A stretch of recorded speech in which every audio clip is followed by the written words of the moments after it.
We get a lot of interesting emails here at Adam versus the Man, but none caught my eye more than this, titled, "How to Get Ron Paul Nominated Flawlessly." Please read this, Adam. Let me explain the situation. I'm 19, male, born, raised, small town, Mississippi, all my life.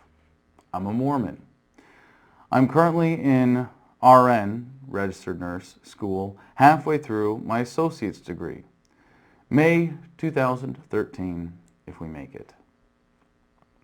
On to my thoughts. Just figured I should give you an idea of who is giving this idea. Okay, you are an Iraq veteran, as most people do. I have several cousins your age who are also returned vets from Iraq. Right now, we are in a time where if Ron Paul does not get the nomination, we will go to war with Iran no matter what. Not to say Ron Paul would not go to war with Iran because he understands that it is not his call, but without a doubt, 100%, if Romney gets the nomination, then that just blew Ron Paul's chance of becoming the President of the United States. If Ron Paul was president, we may avoid a war in Iran, saving hundreds of thousands of innocent lives and billions, if not trillions of dollars, but that is nothing compared to human life. There is a way that this can be fixed, and that's in all caps. As everyone who supports, understands, and has researched Ron Paul and his teachings, really those Constitution teachings, we understand that if he faces Obama, we have a very high chance of pulling this off. And this whole message comes down to one thing. There is a way the nomination can be given to Ron Paul. There is a way we can fix the situation we currently face of Obama versus Romney. Romney needs to die. Now, before you just stop reading, if you are against it, think about this for a moment. This isn't about promoting Ron Paul and getting him into office. This is about saving America. This is about saving innocent lives. Romney could easily be dealt with, and I consider myself as patriotic gets. I would give my life at this moment for my family, and then the next person would be Ron Paul. I would not give my life in the wars we have been fighting because that isn't patriotic, but that is another issue. Now, I don't get a lot of emails like this, but I have been privileged in my travels as a libertarian to hear various forms of this proposal put forth. Yes, the plan to get Ron Paul the nomination by assassinating Mitt Romney. And I have never endorsed such a plan. I have never suggested such a plan. But I cannot deny that the thought hasn't crossed my mind. So what happens is you have idiots like this Adam Kokesh guy, and yes, he's a complete idiot. He's a full-blown 9/11 truther, so that's all you need to know about his intelligence. But he had this Veterans for Ron Paul thing, and a rally and a march on Washington. And in this little speech, he basically demands that Ron Paul becomes the next president. And he says this. I do have a warning for you, Mr. President.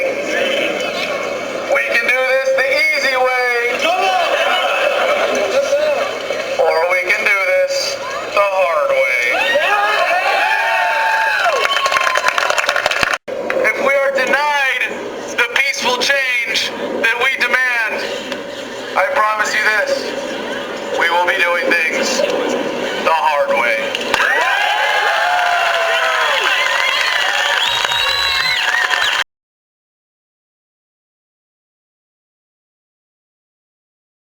I'll ask Ron Paul if he's going to support Mitt Romney or try to undermine him at the convention. The Texas congressman will join us live this hour. We'll talk about his presidential hopes and the 2012 election. Supporters of Ron Paul's presidential bid are suing the Republican National Committee. They're accusing the RNC of improperly helping Mitt Romney throughout the Republican nomination fight, and they're challenging rules requiring many Republican delegates to vote for the winner of their state's primary or caucus at the convention. In an internal memo obtained by CNN today, the RNC is calling the lawsuit, quote, frivolous. Ron Paul stopped active campaigning, but he and his delegates are still hoping to influence the convention at the end of August in Tampa. Congressman Paul is joining us once again from Capitol Hill. What's your reaction to this lawsuit, Congressman?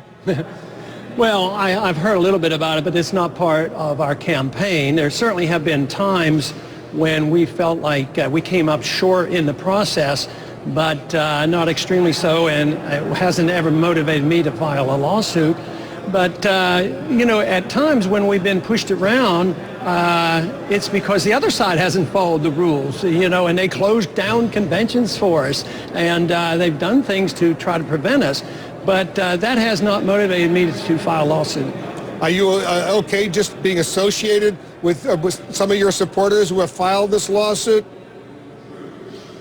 Am I associated with them? No, are you okay being associated because these are all your supporters who have actually filed the lawsuit? Well, if they have a legitimate argument that they can make and that's what they want to do, I'm not going to say don't do it.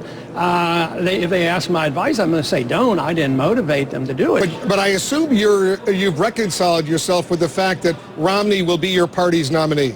Well, it looks like he has the delegates, yes, but he doesn't have the control of the hearts and the minds of the people.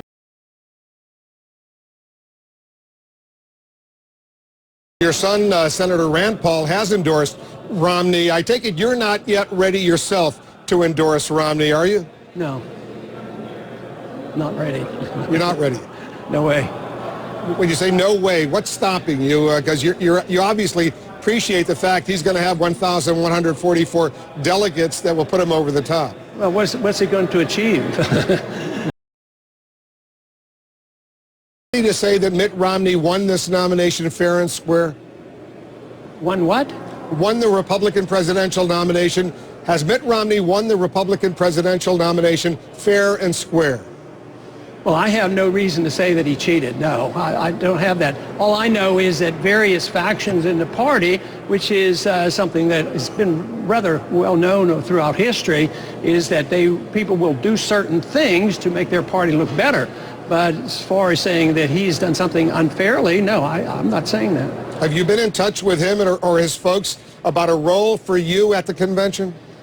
Not me personally. Maybe staff have indirectly, but no. And I'm not expecting a whole lot to happen there because, we had to have, we had to have more delegates to say that we had to have time for speeches and that sort of thing. So, no, it hasn't been resolved. They haven't turned us down. We haven't made any requests, and a little bit more time might solve all those questions.